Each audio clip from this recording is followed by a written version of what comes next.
The transaction had been simple enough. Commander Lisa of the Vraxian fleet stood in the bustling spaceport of Kepler Station, her 4 eyes scanning the sleek human vessel before her. The Odyssey Dawn was a retrofitted cargo hauler, nothing impressive by galactic standards, but it was cheap and functional. "She's all yours," the human dealer said, a thin male with tired eyes who introduced himself as Jackson. "Fusion core's been updated. Life support's solid for most species. You're getting a good deal, Commander." Lisa's translator chip processed his words with a slight delay. Humans always spoke so quickly, as if rushed by some invisible predator. "The vessel is adequate," she replied, her mandibles clicking with satisfaction. "You will vacate immediately?" Jackson scratched the back of his neck, an odd human gesture she'd seen before. "Actually, ma'am, I was hoping. The ship comes with a crew member. Me. I know her systems better than anyone, and I could use the work. Just temporary, until you find someone better." Lisa's antennae twitched with amusement. Humans were weak creatures.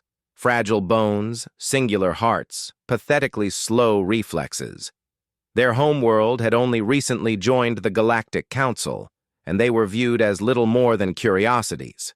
Still, he knew the ship, and good mechanics were hard to find. "You will earn minimal wages," she said flatly. "Deal." 3 cycles later, Lisa had almost forgotten Jackson was aboard. He kept to the engine rooms and cargo bays, maintaining systems with quiet efficiency. The crew, mostly Vraxians and a handful of Krell mercenaries, barely acknowledged him. He was simply part of the machinery. Another component keeping the Odyssey Dawn operational until the Skarath arrived. The proximity alarm shrieked as 5 warships materialized from hyperspace, their hulls bristling with weapons. The Skarath Dominion, raiders, slavers, and the scourge of the outer sectors. Lisa's blood ran cold as her tactical officer reported the numbers. "Commander, they're hailing us, demanding we power down and prepare for boarding." Lisa's 4 hands moved across her command console. The Odyssey Dawn was a cargo ship, barely armed. Her crew numbered 20 against their hundreds. "Ready all personnel for combat. Seal the bulkheads. We fight." The battle was brief and brutal. Skarath boarding pods punched through their hull like metal fists.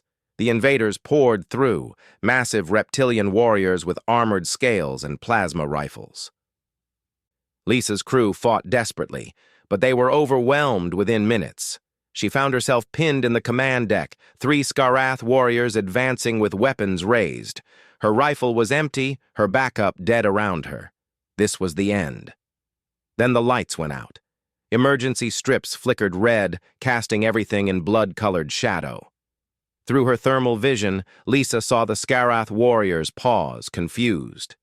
Then she heard it, a sound that made no sense. Footsteps, human footsteps. Calm and measured. Jackson emerged from a ventilation shaft behind the invaders. In his hands was a plasma cutter, a tool, not a weapon, modified with what looked like ship battery packs. His face was eerily calm, almost bored. "Gentlemen," he said quietly, "you're on my ship." The first Skarath turned and fired. Jackson moved, impossibly fast for a human, rolling beneath the plasma bolt and bringing the cutter up in a vicious arc. The superheated beam sliced through the warrior's weapon and arm in one stroke. The Skarath roared in pain. The second warrior charged, claws extended. Jackson sidestepped with minimal effort, using the creature's momentum against it, redirecting it into the third warrior. They crashed together in a tangle of limbs. Before they could recover, Jackson had activated the emergency airlock override. The outer door opened to the void. The Skarath warriors were sucked out screaming, their bodies tumbling into space. Jackson grabbed a support beam, muscles straining but holding firm. Lisa's magnetic boots kept her anchored. The door sealed shut. Silence. Jackson turned to her, his breathing barely elevated. "Command deck secure, ma'am. But we've got maybe 15 more of them in engineering and cargo bay, too." Lisa stared at him, her world fundamentally altered. How did you? Later, Jackson said, already moving. Can you walk? She could. They moved through the ship together, and Lisa watched in stunned silence as this weak human became something else entirely. He used the ship itself as a weapon, venting compartments, sealing bulkheads, rerouting power to create electrical traps. He moved through maintenance tunnels too small for the Skarath, striking from unexpected angles. In the engine room, they found 8 Skarath warriors attempting to overload the fusion core, to destroy the ship rather than lose it. Jackson didn't hesitate. He grabbed a fire suppression canister and hurled it into their midst, then shot it with a salvaged plasma pistol. The explosion of foam and chemicals blinded the invaders. Jackson moved through them like a ghost, using their confusion, their size, their strength against them. He was smaller, weaker, frailer, but he was precise, efficient, and utterly ruthless. When the last Skarath fell, Jackson stood among the bodies, covered in burns and cuts, but alive. He looked at Lisa with those tired human eyes. "Fusion core's stable," he reported. "We should jump to hyperspace before their fleet regroups."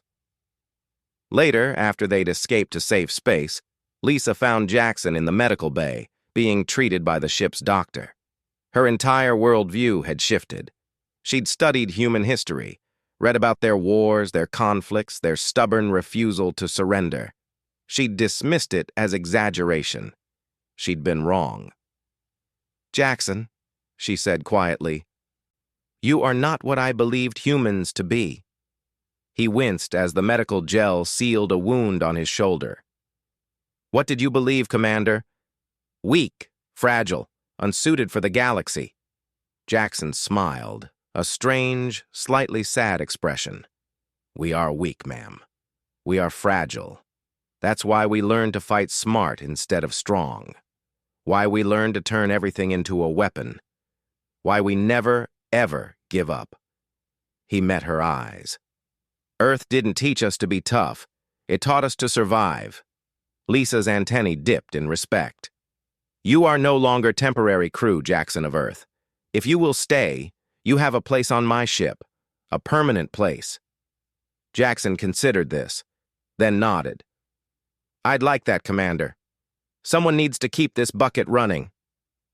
As Lisa left the medical bay, she transmitted a message to the Galactic Council. Her report would be simple. Humanity's weakness was a lie.